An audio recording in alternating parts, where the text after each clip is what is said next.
Hey campers, Georgia, back in the man cave. Whew, what a week. I had a struggle of a week, I gotta tell you. I started 2 projects and neither one was easy.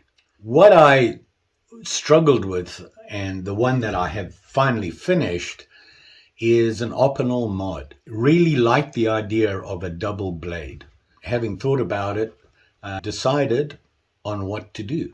It wasn't as easy as I thought it would be. Let's check it out.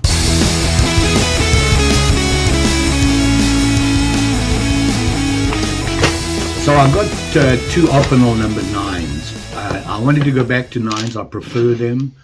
I really like that size. It's a nice all-round size.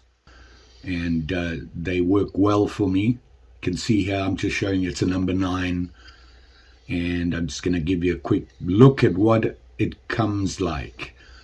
And beautiful knives. I love these Opinels. You see they are carbon. So off to the shed and start working on what I want to do. I had it in my mind what I was trying to do. I wanted to change it up a bit. Most Opinels I do a lot of blade work and modify them and modify the handle, not that much. So this time I thought it would be a good idea to change up the handle and maybe try some different woods, put them together and make another handle. Here I'm just taking the Opinels apart. I had to file off and then tap out the pin to get everything out. See the pin there, and then get the blade out. Take off the ferrules.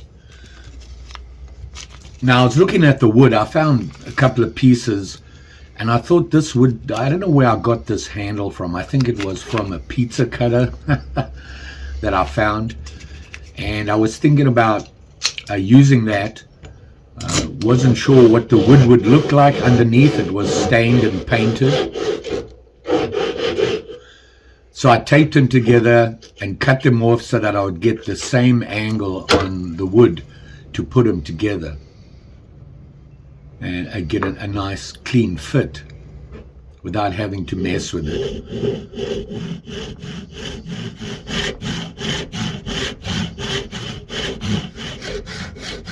So I was just cutting them up, getting them so that I can put them together.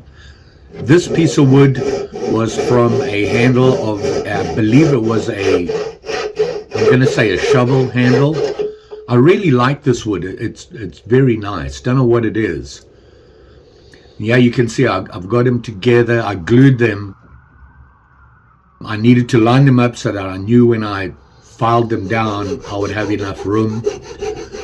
And then I started filing, trying to get the handles to look the same on both sides. When you look at it, you want it, the handle to be symmetrical. Trying to get that flat, just working on that. Originally I used Elmer's glue and a pin in one side only. That turned out to be a mistake. Here I'm just working on the wood. I don't have any power tools there, so everything's by hand. I spend a lot of time filing. It's just one of those things. So now I was just marking the handle out to get the rough shape, and then started working on it, rounding everything off. Wanted to get the basic shape. As you can see, sanding, getting close, and then here we go. The first disaster. It came apart. So what I did was I put a pin in the other side, put some more Elmer's back on, cleaned it up, put it back together. Now that handle I used at the back there, you can see there's that slot cut through it. I needed to fill that in, so I wanted to use some of my magic dust mixing the sawdust with the Elmer's. And that was another problem. So while that dries, I started working on the blades. Now I decided what blades I want. There you can see is a spay blade and then a clip. Both those blades are actually typical for a trapper. And here I am just cutting off the meat of the blade, trying to get as much off with the Dremel as I could. Still having problems with the Dremel. I just feel I don't have enough control on them. So here I'm working on the clip, trying to get that clip shape, and then the nail nicks, and this gets me every time. I'll be cutting that slot and the Dremel slips, and then you nick the blade and you leave a mark, and these blades are tough. You nick them like that, you're not going to get that mark off. Here I'm working on the spay, same thing again.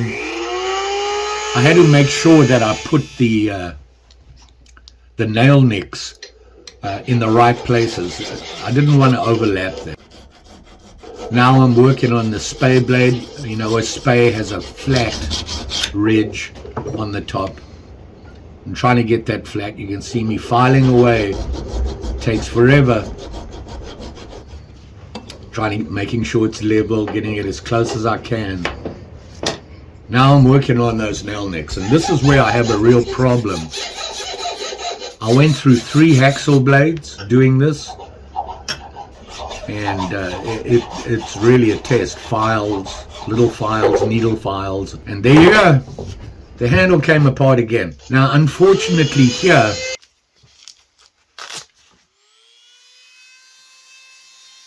I actually lost the video. I redid the handle. This time I used JB Weld and added a pin, and I still made the mistake of not putting the pin through the three pieces of wood, just in the 2 where it came apart. Here you can see I've cleaned up the spay blade. Once again, you know, it's filing, Dremel, sanding. I used some water paper and sanded it. I like the look that it gives. It's almost like a patina. Back to cleaning up from when I put it together. I don't know what I did, but I lost about an hour's worth of video. I accidentally deleted it, I think, when I was cleaning up my videos. Now I'm getting that slot where the knives go into, and yep, it came apart again for the 3rd time. So now I have to put JB Weld on, and I lost video. You can see, put it all together, cleaned it up, and made sure everything fit. Now I'm just putting the pinner in, putting it together. Now I want to test it. Everything seemed to work fine. It was really tight. The blades were really tight together in the handle. But, you know, that just takes a little bit of cleanup with some sandpaper just to get them a little bit more looser. And yeah, you can see the spay blade, it locks. When you do that, it locks the one in the handle and the one you're going to be using. You can see there the clip point. Just testing them, you know, did some rubbing, put them back together, tested it. And now I'm going to clean up the handle. You can see I use the JB Weld because it leaves that line where the joint is. Really no way around that. And I'm just putting on some mineral oil, and it really brings out the wood. You can see the 3 different colors. You can see where I filled that handle. Normally that would be clear and the wood would be really close to what it's in, but for some reason the Elmer's glue wouldn't clear when it dried. Now we're on to the sheath. And I really like the design idea for the sheath. Done this before. I did it for my sack. I really like the end result. So here I'm making the tube using a baseball stitch. You can see there. Got it all stitched in, just burned and cleaned off the tag ends.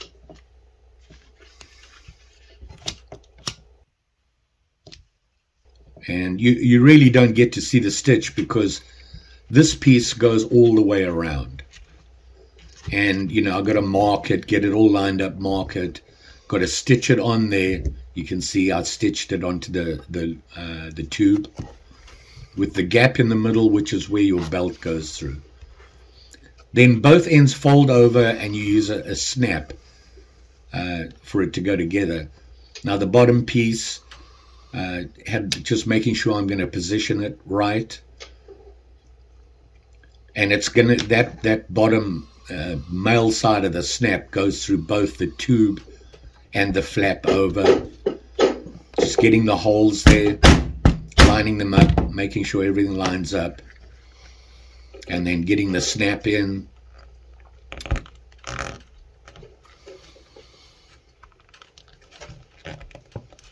Got to get it in there nice and tight because when you tap it together you want it to hold. Then I remembered I needed to trim off those corners. You don't want any sharp corners because they'll catch on everything and they get fluffy.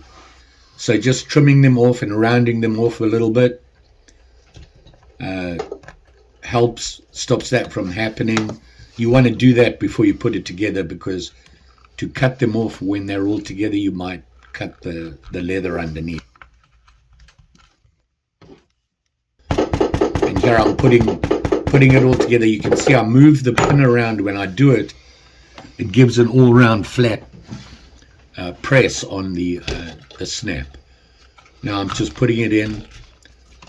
Needed to know the exact length here and felt that things were finally going smoothly after struggling with the knife. Little did I know. So I lined it all up, punched the hole, put the snap in, and yeah, it wasn't in the center. You can see it's off center there. I had to redo that whole strap again. One of the part of the video I lost. Here I'm cleaning up the blades. I wanted to sharpen them. The spade blade wasn't too bad. It was in pretty good condition. Nothing wrong. I just had to touch it up. And, you know, if it cuts paper for me, that's good enough. My sharpening is really not what it should be. Here you can see I nicked the blade on the clip. So I had to start off with coarse and get rid of that nick. This took quite a while for me. I struggle with this. And finally went to fine and then just tapped it up with the ceramic and got rid of the nick and everything. And it was cutting fine. There was no problem there. Here you can see I have it all back together again with the new strap. Just cleaning up the edges with some sandpaper, getting a lot of the furry stuff off, and then touching it up, burnish the edges, and put it on my belt to see if it works.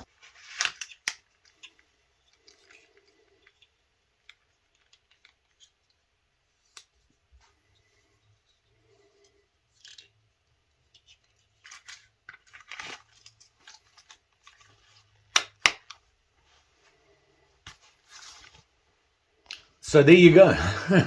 This project took me over a week to do. I really struggled with it. A couple of things, you know, I wanted the double blade. Putting double blades on something that big is a little unusual. It is a bigger than normal, what you would regularly call a pocket knife, but it's an Opinel. It's kind of big and it's a number 9. The style was going to be a trapper style. I thought a trapper would be the best ones. I thought, well, that'll be easy. I did it with the saw.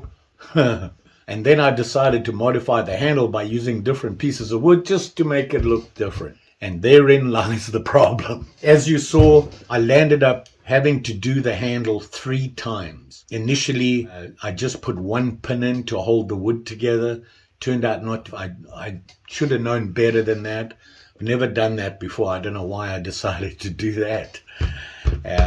But lesson learned. So I had to take it apart. Well, it came apart. Put the second pin in, but didn't put it all the way through all 3. Well, the other side broke. So back into that, and it was a real challenge. I'm one of those guys that, when you start something, finish it, good or bad. There's a couple of things that I knew were going to be a problem.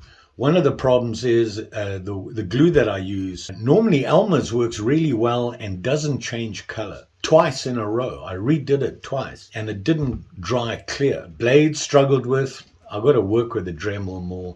Got to find a better way to do a nail neck. I like the idea of the nail neck going straight through. I just don't have the tools to do it. Not the right tools. I struggled with that again. Let's have a look at it. Here it is here. Now, as you saw in the video, the way the week was going, the problem I have is that when I'm struggling with something, I'm really concentrating on it and I don't pay attention to the video. Am I recording? And then I went back and I was getting rid of some videos on my phone and I deleted 3 videos from this. Here is the finished product and you can see the sheath here. I didn't show you much of the sheath. You guys have seen me doing stitching in that. I'm pretty sure you're used to that. I do like this style. I think it's very cool. It's a different look and it's a fairly easy sheath to put together. So there you have the sheath and you can see it here. I'm getting a little better. I discovered putting the dye on the leather really stiffens it up and it's so much easier to work with. It has cleaned up my stitching a lot better. And so you can see here, this would be your belt loop. Right here, so it just has these 2 stitches holding it together and the snap, and here is the knife. You can see the sheath. I wanted to have this gap here. The reason they do that is like if water gets in it's got somewhere to go. I just think that when you put the knife in like this, you can see that silver, the lock. It's just a cool thing. Here is the knife here. Now, as you can see, I landed up cutting it off. Originally, you see this line here. They should have been the same. With all the remakes and everything on it, it landed up straightening up. You can see the lines between the different pieces of wood. I really like this style wood and this. It's really nice. Normally, I would use that Elmer's, which is a clear, dry glue. Just wouldn't hold. I wanted to fill it with my magic dust. What do you do? And then, of course, it cracked, broke 3 times, and I went to JB Weld. The problem, I like JB Weld. It really works on just about everything. The problem is it doesn't dry clear. There it is. There you can see the 3 different kinds, and you can see how I shaped the handle. Just something different. Would be nice just to get a piece of wood, put 3 pieces together and put it on a table saw and just zzz, at the right, but I just don't have that available to. This is a trapper. Here you can see the 2 blades. I'll get them out for you there. You got your clip and your spade blade, which are the 2 most common blades on a trapper. The clip with a nice point on and the slicey blade. This for long slicing. The nail necks there, you can see them there. Looks nice and clean on that side, not so much on that side. You see what I mean about the Dremel getting away, and there's no way to clean it up. So there you have it there. You can see 1 blade. It locks just fine, and it locks the blade there, and this is locked in, doesn't come out. See it in my hand there. That's the clip, obviously. These are carbon blades. And then opening and closing, they are tight in there. And I know I'm going to have a problem with the wood swelling. Probably going to have to go up and clean that up. Here you can see the spade blade there. And very easy to do with an Opinel. You just get rid of the tip and bring it up a little bit. My sharpening skills are not what they should be, but they're sharp enough for me. You can see it there. Works pretty good. And surprisingly, I thought that this would be an issue. Not so much. my Opinel trapper. Yeah, you can see it there. See that? Really like the wood, the way the wood came out, but and you can see him there. Pretty cool. I like this idea. It was the only style I could think of to come up with for a double blade for an Opinel. My trapper with the sheath. Can't beat them. As much as of a challenge as it is, I really enjoy doing them. The knife and the sheath. Pretty cool. I do like these sheaths, and I feel my leather work is getting a little better. You will be safe out there, especially when you're working with this stuff. I went through a lot of Band-Aids as well. Not just stabbing myself or cutting myself, but blisters from sitting there and firing. What's up next? Don't really know. I am working on a walking stick, and it's going to be a doodle stick, trying different things, doing some paint on it just to try something different and make a different walking stick. So don't forget, like, share, subscribe. You know the story. Pretty sure I'll be back. See you again soon.